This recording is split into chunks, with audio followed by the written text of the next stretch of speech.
Hi friends, പുതിയൊരു വീഡിയോയിലേക്ക് എല്ലാവർക്കും സ്വാഗതം. ഇന്ന് ഞാൻ എത്തിയിരിക്കുന്നത് വാഴക്കന്ന് പിരിച്ച് മറ്റൊരു സ്ഥലത്തിലേക്ക് മാറ്റി വെക്കുന്ന വീഡിയോ നിങ്ങളുമായിട്ട് ഷെയർ ചെയ്യാനാണ്.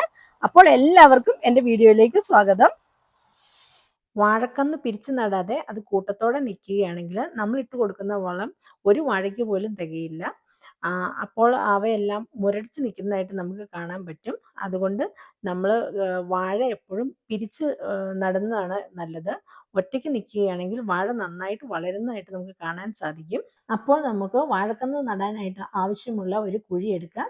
ഞാൻ ഇത്രയുമുള്ള ഒരു കുഴിയാണ് എടുത്തിരിക്കുന്നത്. അതിലേക്ക് ചാണകപ്പൊടി ഇട്ട് കൊടുത്തു കഴിഞ്ഞിട്ട് നമുക്ക് വേണ്ട വാഴക്കന്ന് അവിടെ മണ്ണിൽ നിന്ന് പിരിച്ചെടുക്കാം. ഇനി ഈ വാഴക്കന്ന് കുഴിയിലേക്ക് ഇറക്കി വെച്ചിട്ട് മണ്ണിട്ട് നന്നായിട്ട് ഉറപ്പിച്ച് വെക്കുക. വളരെ ഈസി ആയിട്ട് തന്നെ നമുക്ക് വാഴക്കന്ന് പിരിച്ചു നടാവുന്നതാണ്. ഇനി നന്നായിട്ട് വെള്ളം ഒഴിച്ചു കൊടുക്കണം. എൻ്റെ കയ്യിലുള്ളത് നാടൻ വാഴയാണ്. ഇവിടെ ഒരു 7 മുതൽ ഒരു 8 മാസം വരെ വാഴ ഉണ്ടാകുകയുള്ളൂ. അത് കഴിഞ്ഞ് തണുപ്പ് വന്നു കഴിയുമ്പോഴത്തേക്കും വാഴ മൊത്തം ഉണങ്ങിപ്പോകും. പിന്നീട് സ്പ്രിംഗ് ടൈം ആയി കഴിയുമ്പോൾ അത് വീണ്ടും ചോട്ടിൽ നിന്ന് കിളിർത്ത് വരും. അതുകൊണ്ട് ഞങ്ങൾക്ക് വാഴക്കൊലയൊന്നും കിട്ടാറില്ല.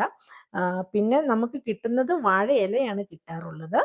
ഓണസദ്യ കഴിക്കാനും ഇലയട ഉണ്ടാക്കാനും പൊതിച്ചോറ് ഉണ്ടാക്കാനും ഒക്കെയായി ഞങ്ങളുടെ വീട്ടിലേക്ക് ആവശ്യത്തിനുള്ള ഇലകൾ നമുക്ക് ഈ വാഴയിലയിൽ നിന്ന് കിട്ടും ട്ടോ. ഈ കാണുന്ന വാഴത്തൈകളൊക്കെ ഞങ്ങൾ വാഴക്കന്ന് പിരിച്ചു വെച്ച് കഴിഞ്ഞിട്ട് വീണ്ടും ഉണ്ടായി വന്ന പുതിയ തൈകളാണ്. ചില സമയങ്ങളിൽ ഈ പ്രദേശത്ത് കാറ്റ് കൂടുതലായതിനാൽ ഒരുപാട് ഇലകൾ കീറിപ്പോകാറുണ്ട്. അങ്ങനെയുള്ളപ്പോൾ നമുക്ക് വാഴയില കിട്ടുന്നത് വളരെ കുറവായിട്ട് വരും. ഞാൻ വാഴയ്ക്ക് വളമായിട്ട് ഇട്ട് കൊടുക്കുന്നത് ചാണകപ്പൊടിയും കമ്പോസ്റ്റുമാണ്. പിന്നെ നന്നായിട്ട് നനച്ചു കൊടുക്കുകയും ചെയ്യും. വാഴയ്ക്ക് നന്നായിട്ട് നനച്ചു കൊടുക്കുമ്പോഴാണ് അത് കൂടുതലായി വളരുന്നതായിട്ട് കാണുന്നത്. എല്ലാവർക്കും എൻ്റെ ഈ ചെറിയ വീഡിയോ ഇഷ്ടമായി എന്ന് കരുതുന്നു. ഇത്രയുമൊക്കെയാണ് ഇന്നത്തെ എൻ്റെ വീഡിയോ. മറ്റൊരു നല്ല വീഡിയോയുമായി വീണ്ടും കാണുന്നത് വരെ എല്ലാവർക്കും thank you so much. Bye bye.